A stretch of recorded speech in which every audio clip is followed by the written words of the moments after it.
You know, it's almost like your birthday with a package from China, so let's go.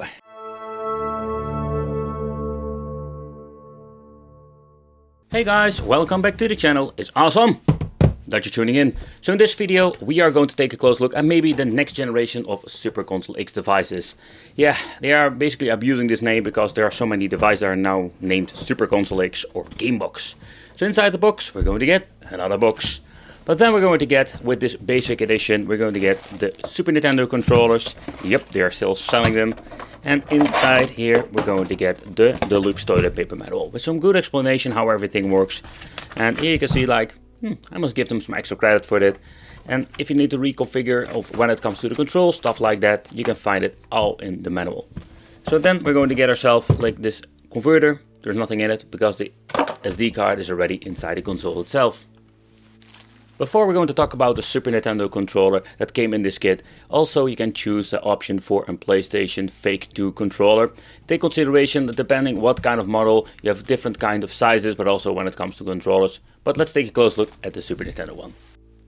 I was just curious about the Super Nintendo one, and yeah, it makes no sense that they just keep selling these things because, yeah, it's a Super Nintendo, we're having 6 action buttons, and if you want to play some more games, it makes no sense whatsoever. I must say, when you feel the D-pad, it feels kind of cheap. There's nothing compared with the Super Nintendo controllers back in the day.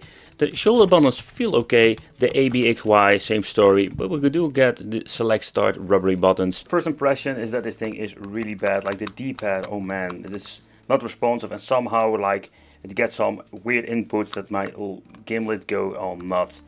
So if you just want to walk around, it's okay, but I'm noticing when you want to play some actually fighting games, this is not a controller that you really want to have. So in my opinion, they just need to stop selling these weird Super Nintendo controllers. It makes no sense whatsoever, especially if you want to play some PlayStation 1. This thing is completely pointless. So what I'm going to do now is going to get myself an Xbox 360 controller, the ones I'm always using, and it's very compatible. It's just great compatible with these devices to get inside this package. So let's take a closer look. Then we're going to get the system itself, HDMI cable. We're going to get a power supply, and this is a 12 volt power supply. Take consideration that some of these devices will work on 5 volt, some on 12 volt. It's a freaking nightmare sometimes. And we're going to get the USB hub, and I really hate these things. These cheapo El Tipo 2.0. Oh. You know, like these things break all the freaking time. But the system itself, I do like it. I really like what I'm seeing over here. So now with the first edition we had like our basic casings, but now they're like putting some more effort in it. Here you can see like we're having the translucent edition. I think there was like a black translucent and another like a white edition. Something like you have different colors. But what you can see, basically they slapped an Android box inside this acrylic box. And we're going to get this time a very big fan at the top. Curious if this thing is going to be like sounding like a freaking vacuum cleaner. So but let's do a quick overview of the system itself, what we're actually going to get. So in this side we can find the SD card. This is the tiny edition, the 64 gigabyte. Then we're going to get 2 USB 2.0. So at the back we're going to get the RJ45 Ethernet connection, the HDMI out, input for the power supply, the on and off switch, something you don't see very often with some of these boxes, and then we're going to get an output for digital out. But let's do a quick overview of the system itself. Yeah, we're not going to do a teardown because you can basically see what's inside. I personally really love this, but that's of course my personal opinion. So at the back we're going to get over here a RAM chip. Then we're going to get here, and it's quite interesting, they did a soldering over here for the plus and minus for the fan that goes all the way up here. But another thing that I find interesting is that this thing, the production date. When you're looking at this, here you can see like they're using still the S95X chips version 1.2. But you can see like this thing is brand new when I was reviewing it. So this thing is made in 2021. Yeah, so basically that is what you're going to get with this model. It's not like really old tech or e-waste.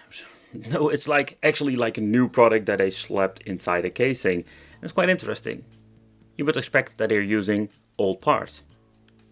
Another thing I wanted to check out, like how loud is this fan? So let's grab my microphone and I will let you hear it. And you can just not hear the fan itself because this thing is super silent.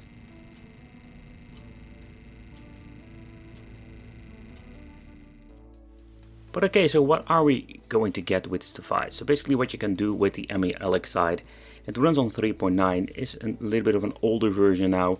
It's a little bit of a bummer in my opinion, but still it doesn't spoil the fun because we can still play a lot of stuff that we couldn't play before with basic, let's say, game consoles from AliExpress and Pandora's boxes, stuff like that. So compatibility also for the really old stuff that is possible to play on this box. And of course, compared with other ones I've reviewed here on the channel, now we're having basically better cooling. And depending of course what kind of model. So we're going to test it out some games that most of the time have some issues when it comes to these cheap boxes, because this is basically what it is. Even this is just a brand new released kind of product. Still, they're using old low power chips. So let's start off with a really high demanding game. Well, high demanding. It's high demanding for cheap chips that they are using most of the time, let's put it that way. Sometimes we're going to get some mixed performance, especially when it comes to Handhelds Wave. These are just really demanding. So let's play a part of the game just to see what are we going to get. Because especially with a later part of the game, you will see that it will start to stutter. The part like this.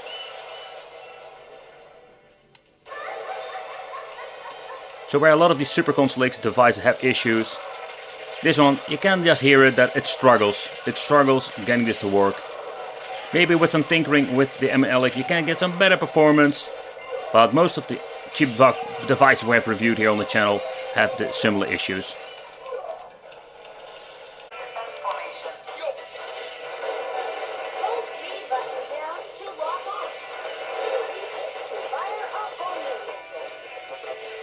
But with Sega Dreamcast we're going to get a very good support for many games. You can see it with Sonic Adventure 2. The game runs very well. So far so good, no stuttering whatsoever.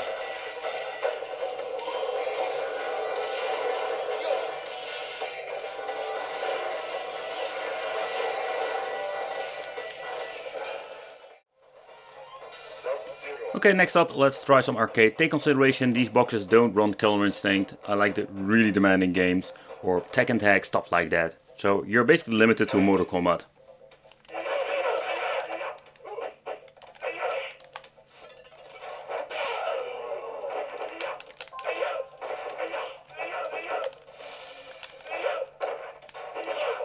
Oh, damn it! What?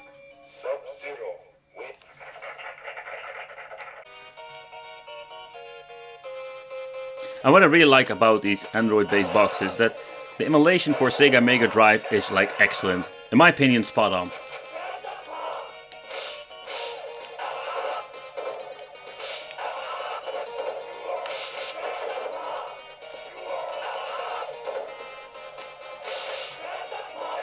And basically all the old stuff will run just fine.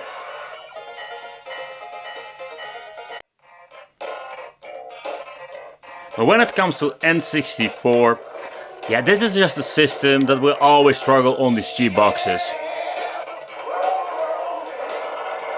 Most of the time when I'm going to make a review about a Bodacera with a mini PC, then we can basically play this game flawlessly. But with a cheap box, absolutely not.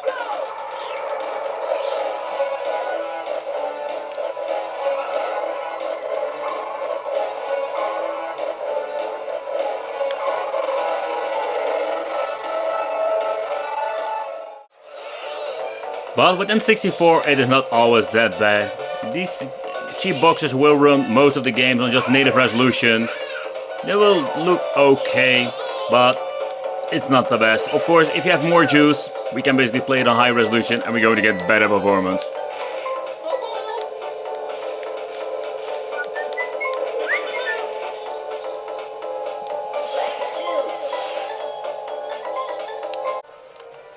Okay, next up let's try PlayStation Portable. And yeah, when you're having a system like this, it's super demanding. And with some two-dimensional games you will see some minor glitching, but it's still playable. So take consideration, PlayStation Portable, it's possible, but there will be a mixed performance when it comes to the system.